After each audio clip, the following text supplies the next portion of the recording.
Γεμίστε το δοχείο του μπλέντερ μέχρι τη μέση με ζεστό νερό. Στη συνέχεια, προσθέστε μερικές σταγόνες υγρού απορρυπαντικού πιάτων. Βάλτε το μπλέντερ να λειτουργήσει σε χαμηλή ένταση για περίπου 1 λεπτό έως ότου δημιουργηθεί μπόλικος αφρός. Μετά, αφαιρέστε το σαπουνόνερο και ξεπλύνετε καλά.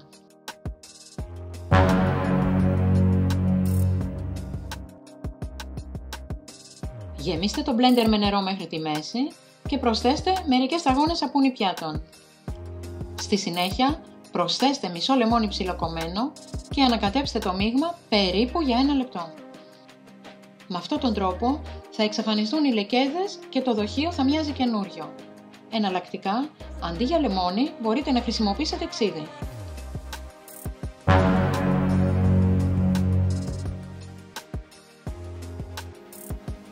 Βάλτε στο δοχείο λίγο νερό και σαπούνι πιάτων.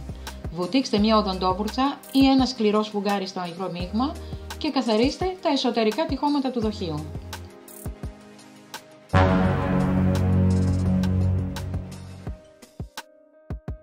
Ρίξτε στο δοχείο του μπλέντερ ένα φλιτζάνι λευκό ξύδι. Μετά προσθέστε μερικές σταγόνες υγρό απορρυπαντικό πιάτων και περίπου μισό φλιτζάνι μαγειρική σόδα. Αφήστε το μείγμα να αφρίσει και αφού ηρεμήσει ανακατέψτε καλά. Στη συνέχεια αφήστε το να δράσει στο δοχείο μερικές ώρες. Αφού περάσουν μερικές ώρες, αδειάστε το δοχείο και ξεπλύνετε καλά.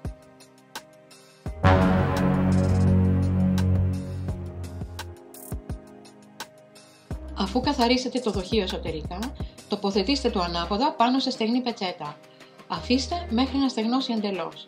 Είναι σημαντικό να είναι τελείως στεγνό πριν το τοποθετήσετε στη βάση του, διαφορετικά θα δημιουργηθεί ένα περιβάλλον κατάλληλο για ανάπτυξη βακτηρίων.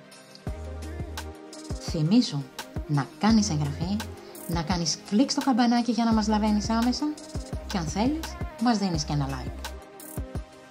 Αν θέλετε να δείτε κι άλλα κόλπα και χρήσιμες πληροφορίες σε διάφορα θέματα, επισκεφτείτε τον ιστότοπό μας που είναι το Μέα Κόλπα. Εκεί σίγουρα θα βρείτε κάτι που σας ενδιαφέρει, αφού υπάρχουν ενότητες για την υγεία, το σπίτι, το κήπο, τη μαγειρική, τα μαστορέματα, τη ζαχαροπλαστική, την διακόσμηση, τις κατασκευές και πολλά άλλα. Τελειώνοντας, αφού σας ευχαριστήσω που είδατε αυτό το βίντεο, να σας θυμίσω να κάνετε εγγραφή όσοι δεν το έχετε ήδη κάνει και να κάνετε κλικ στο καμπανάκι που βρίσκεται κάτω ακριβώς από αυτό το βίντεο για να λαβαίνετε άμεσα κάθε καινούριο βίντεο.